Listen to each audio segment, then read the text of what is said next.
प्रिय विद्यार्थियों, 8वीं कक्षा वालों, कल आपने संसाधन के बारे में पढ़ा था।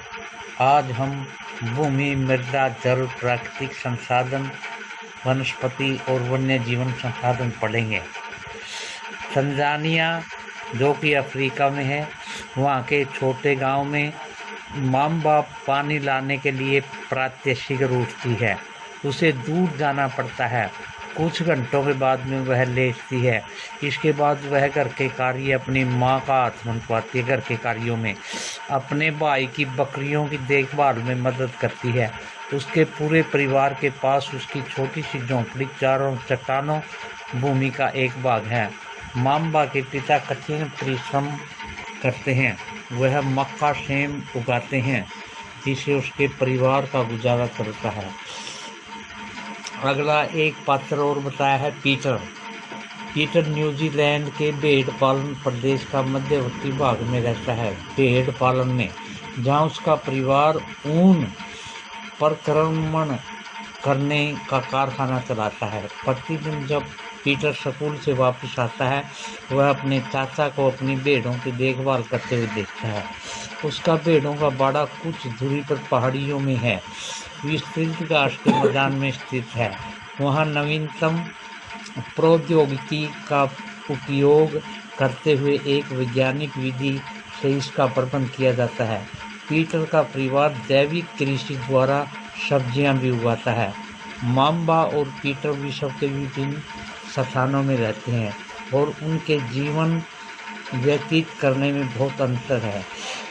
इससे मृदा, जल, प्राकृतिक वनस्पति, प्राणियों, प्रौद्योगिकी के उपयोग की भिन्नता के कारण है। इन स्थानों पर एक दूसरे से भिन्न होने का मुख्य कारण इस प्रकार के संसाधनों की उपलब्धता है। अगला पॉइंट है हमारा भूमि। सभी महत्वपूर्ण प्राकृतिक संसाधनों में भूमि भी शामिल है। भूपृष्ठ का कुल क्षेत्रफल का लगभग 30% भाग भूमि है। यही नहीं, इस थोड़े से प्रतिशत के भी सभी भाग आवास योग्य नहीं हैं।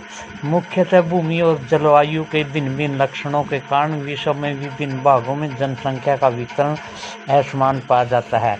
ऊबड़ खाबड़ स्थलाकृति, पर्वतों के तीव्र ढाल, जलक्रांत, संभावित निम्न अक्षेत्र, मरुस्थल अक्षेत्र एवं सघन वन के अक्षेत्र में सामान्यतः विरल अथवा निर्जन है।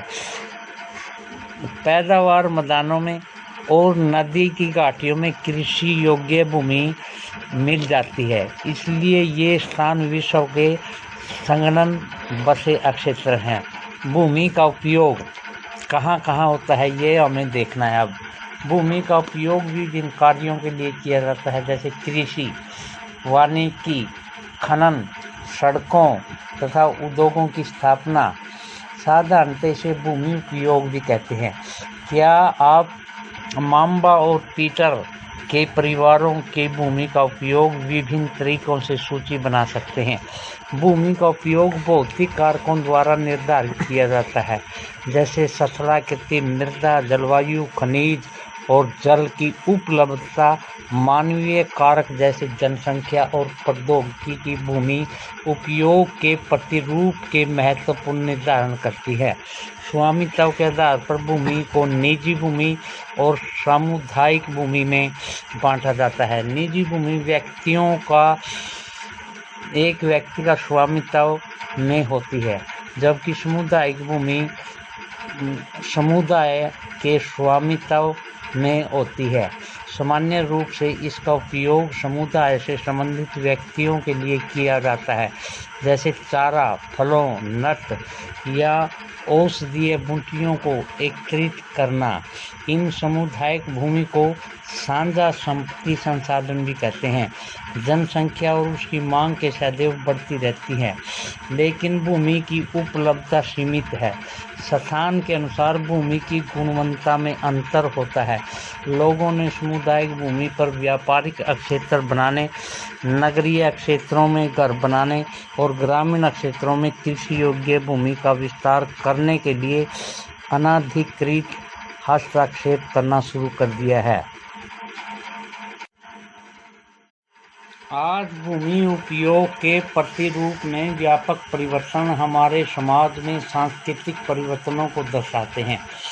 वर्तमान में कृषि और निर्माण संबंधी गतिविधियों के प्रसार के कारण निम्नीकरण, भूस्खलन, मृदा अपरदन, मरुस्थलीकरण पर्यावरण के लिए प्रमुख खतरा है।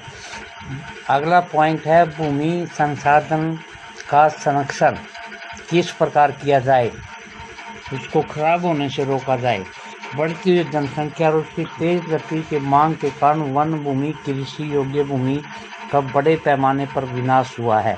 इससे इन प्राकृतिक संसाधनों के समाप्त होने का डर पैदा हो गया है। इसलिए विनाश की वर्तमान दर को अवश्य ही रोकना चाहिए। वनोरोपण भूमि उधार, रासायनिक कीटनाशकों और उर्वरकों की विनियमित उपयोग और अधिचारण पर रोक आदि भूमि के संरक्षण के लिए प्रयुक्त कुछ सामान्य तरीके हैं।